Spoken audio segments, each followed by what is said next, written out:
এটা উস্তা। এটা উস্তা মানে এটা ছোট।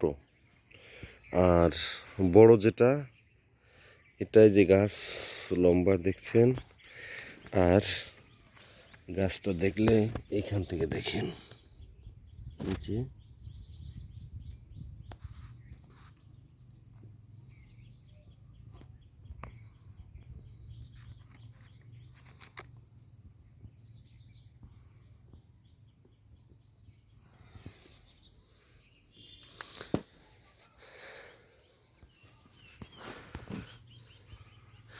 এটা আমার চাচার ঘের।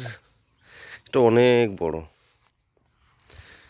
এটা ওই নদী পর্যন্ত, এটা আছে 5 একর। ওই যে আমার চাচা।